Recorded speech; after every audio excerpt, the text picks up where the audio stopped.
வீடியோவில் நம்ம active passive வாய்ஸில் இம்பரேட்டிவ் சென்டென்ஸ் என்ற ஆக்டிவ் பாசிவ் வாய்ஸை பார்க்க போகிறோம். Please close the door. Please என்பது தயவு கூர்ந்து இந்த டோரை மூடுங்க, கதவை மூடுங்க அப்படின்னு சொல்கிறது தான் இந்த சென்டென்ஸ். ஓகே, இதை கட்டளை வாக்கியம் தமிழில் சொல்லுவோம். தயவு கூர்ந்து அப்படின்றது ஒரு நல்ல தயவோடு கேட்குறது. இங்கிலீஷில் பொலைட் இல்லைன்னா ரெக்வஸ்ட் அப்படி உள்ள வார்த்தை இந்த ப்ளீஸ். ஓகேயா? இப்போ 4 கைண்ட்ஸ் ஆஃப் சென்டென்ஸ் இருக்குது.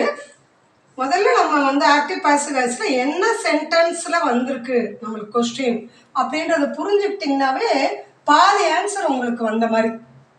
ஓகேயா?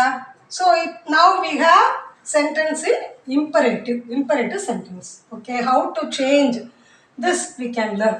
இப்போ அந்த ப்ளீஸ் என்ற ரெக்வஸ்ட் வேர்டை நம்ம யூஸ் பண்ணக்கூடாது நம்ம ஆன்சரில். அதுக்கு பதிலாக நம்ம என்ன எழுத போகிறோம்னா you are requested.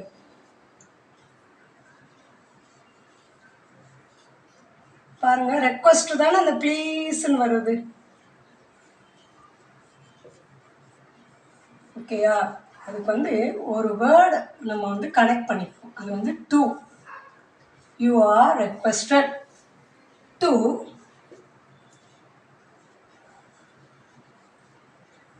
Close the door. ஒன்றுமே நம்ம சேஞ்ச் பண்ணலை, பார்த்தீங்களா? எதுவுமே நம்ம சப்ஜெக்டை பார்க்கல, வேர்பை பார்க்கல, ஆப்ஜெக்ட் இருக்கா அப்படிலாம் எதுவுமே நம்ம சர்ச் பண்ணலை. ப்ளீஸ்ன்ற வார்த்தையை பார்த்தோன்னா உடனே என்ன எழுதுங்க? You are requested.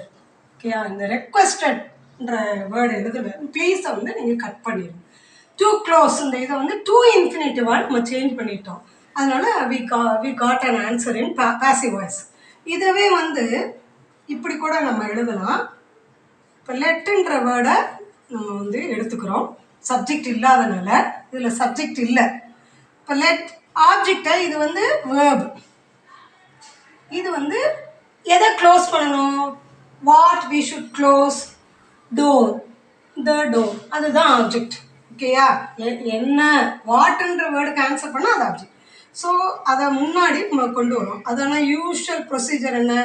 ஆப்ஜெக்டை ஃப்ரண்ட்டில் கொண்டு அதை சப்ஜெக்டாக மாற்றிடுவோம். இங்கே சப்ஜெக்ட் இல்லாதனால we have added a word let the door.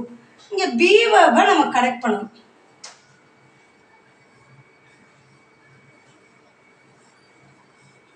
B வேர்பை நம்ம யூஸ் பண்ணிக்கிறோம். ஓகேயா? லெட் த டோர் பி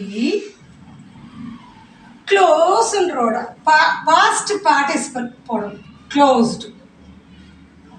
ஓகேயா? ஆக்டிவ் பாசிவ் வாய்ஸ்க்கு past participle very important. Close present tense, closed past tense, past பார்ட்டிசிபலும் பாஸ்ட் டென்ஸ் தான். அப்போ let the door be closed அப்படின்னும் ஆன்சரை நம்ம எழுதலாம். Do you all understand?